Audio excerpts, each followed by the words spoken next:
I decided in 2006 that I wanted to be a millionaire. That was going to be my target. And when I came home and I told my partner and my dad, they both laughed at me. How are you going to possibly be a millionaire? No one's a millionaire in our area. You work in the army, you're on 30 odd grand a year. How are you going to be a millionaire? But I knew I was going to be. And on that journey of 10 years when I set that target, I achieved it around about that 10-year point. And when I got to the 10-year point, I stopped and reflected. And I thought, I've achieved the goal, but surely there was a fucking easier way to do it than the way I've just done it. Because if there was a mistake to make, I've made it probably 3 times, every single one. So I started to reflect back and went, right, what were the key things? What were the things that got me to this particular point? And you can only teach that if you've got experience and you've done it yourself. So I realized that the first problem that I come across was mindset.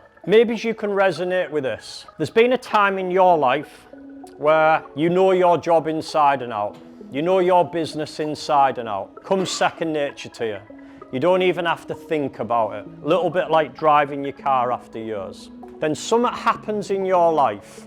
Maybe it's a relationship breakup. Maybe it's a death in the family. And that very thing rocked every other area of your life where everything felt difficult. Even the things you would normally do easy felt difficult too. Raise your hands if you can relate to that. Okay, look around the room, keep your hands up. I realised that at points in my life, when I was being taken off track by distractions, that was impacting my results. That was impacting my ability to achieve my goals. So I realised that that was the first fundamental problem that I was facing. And you've already experienced that this morning. So mindset is not just about waking up on a morning and do you feel positive or are you a negative person and you're depressed. It's about how you optimise your mindset. How much are you getting out of it? How much is it limiting you? The second problem I found was having awareness. So because I didn't have awareness of the problems, I couldn't do anything about them. So I realised that there was awareness of 3 things. Awareness of yourself, awareness of others, and awareness of situations. And the third problem was having a clear plan. So maybe right now, you have an idea of where you want to be. Generally, you're thinking, I want to be out of that job, or I want a second source of income. I want a little bit more time and freedom, but you're not quite sure how to achieve it. Raise your hands if that's you. Okay, look around the room. So pretty much the whole room's got the hand up. So I broke it down and I went, right, there's only 3 problems. That's what I found, that there's 3 main problems if you put them into the 3 areas. So what was the 3 solutions that I had to those 3 problems? I found out and created the discipline model. So it's everything you'll see me talking about. It's the brand, the clothing, and each of those 10 letters there all represent a step that you must take in order to succeed. And it doesn't matter what it is. It doesn't matter if it's business, property, building wealth, fitness, being a professional athlete. You have to have all of the 10 steps, and if you're missing one, you won't crack the code. So imagine it a little bit like a lock. If you've only got 8 of those digits, or 9, you won't crack the lock. You won't get the best out of your mind. So I'm going to take you through all of those 10 steps today. And they'll be the fundamental things that you're going to use in all areas of your life. Not just off the back of this training, you'll be able to use them for gaining education, for fitness, for helping your children, for gaining wealth. The steps that are absolutely fundamental to all success.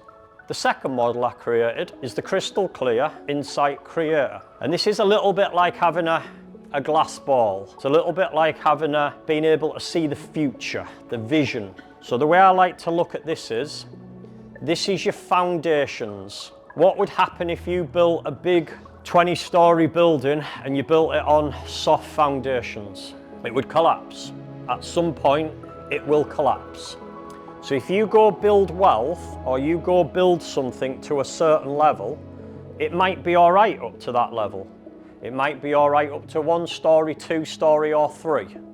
But as soon as you start to get that to 5 stories, 6 stories, eventually that will topple, because you will reach your tolerance point, and at that point you will end up dropping the whole building and you'll be back at start and you'll have lost everything that you built up.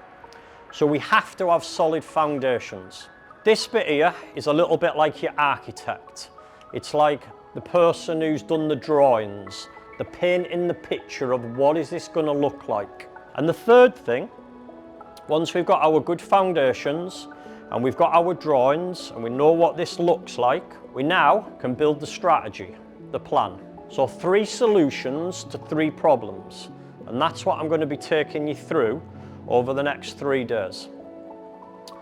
And the strategy is an 8-step model, and I'm going to be taking you through each of these letters, and each of these are also crucial for you to build up a property portfolio.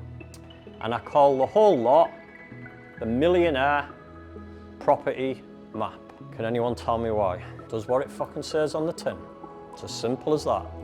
Follow it and you'll be a millionaire. Try and change it, adapt it, and you fucking won't. It's as simple as that. These are fundamental steps. And the great thing about being in the room is this. I'm not putting you all on a starting line today and only one of you gets the gold medal. The great thing about this is all of you get to have the gold medal as long as you follow the steps. Click the link, take the book, it's completely free, and you'll also have the opportunity to book a call with one of my coaches. I hope to see you on the other side. Thank you, Stephen.